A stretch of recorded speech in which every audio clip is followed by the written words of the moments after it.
This week, a 3-part series on the books that I've been reading, and now a title sequence. It'd be kind of funny if there actually wasn't a title sequence and it just was just kind of an awkward kind of opening. Anyway.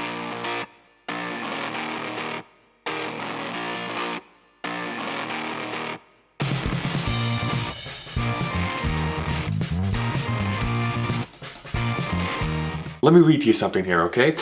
The dungeon was a miserable place. Light was scarce and flickered from the torches bolted to the stone walls. Foul-smelling water dripped inside from the moat circling the palace above. Large rats chased each other across the floor, searching for food. This was no place for a queen.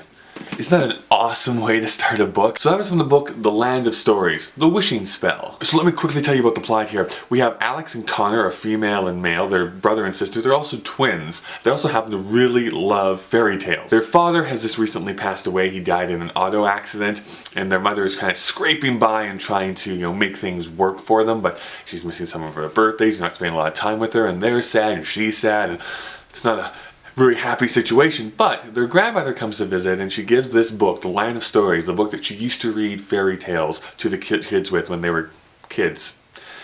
You know what I mean. Alex, the girl, discovers that this book is a little bit more magical than what she thought, and she actually falls into the book and into this land of stories, and Connor follows in after her, and now they are stuck. They are stuck in this fairy tale world with all of their favorite fairy tale people. They have Red Riding Hood and Cinderella and Sleeping Beauty, the Big Bad Wolf, and all these other crazy people from fairy tales are there to try and find their way out of it. The way they're going to do this is to concoct this wishing spell, which is just a bunch of different objects they have to collect that will then grant them one wish, which will be them to leave the fairy tale world. Now here's the catch, and there's always a catch to these types of things. Remember that queen we were talking about in that place that she didn't belong, that little quote I read at the beginning? She is the evil stepmother that we know from the stories, and she is out to get the wishing spell herself for an unknown purpose. And I don't want to ruin it for people, but it actually goes into a very interesting and different place than what I was expecting it to be. So the book was written by Kurt Hummel / Chris Colfer from Glee, and you can really tell that it's a first book, and I don't really mean that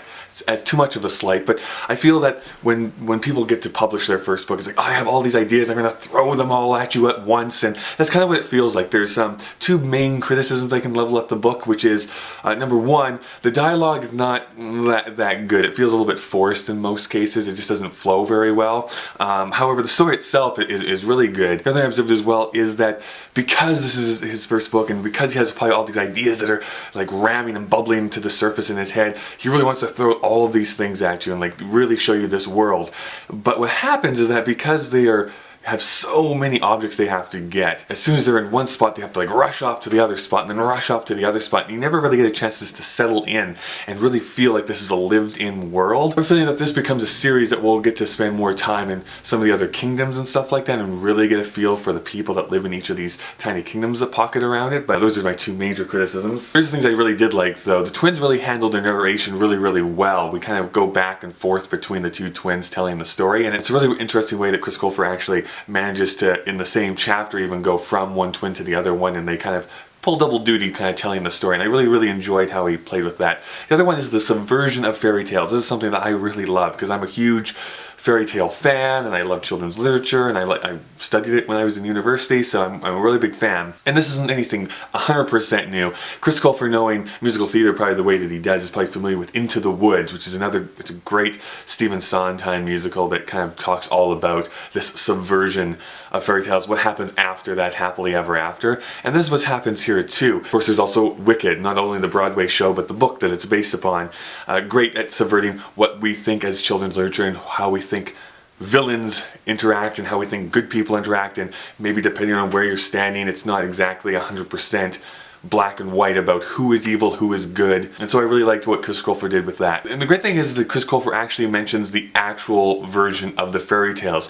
If you want to kind of blow your mind, go and grab an actual edition of like the Grimm's fairy tales or the Hans Christian Andersen fairy tales and look at how messed up those stories actually are. What we're read to as kids primarily is a very whitewashed version of like, oh, everyone lives happily ever after, and like everyone is nice at the end, and good vanquishes evil. It's not exactly 100% true of how things happen in those tales, like Sleeping Beauty being essentially raped. Overall, it's a good book. It's not great, I don't think. I would still recommend it. Depending on reading level and maturity, I would say 10 or above. It just makes me wonder if that somehow, some way, something magical like that could actually happen, where I could open up this book, like put my hand in it and fall into it. Oh my goodness. Oh my gosh, I think I'm in Canada. Oh.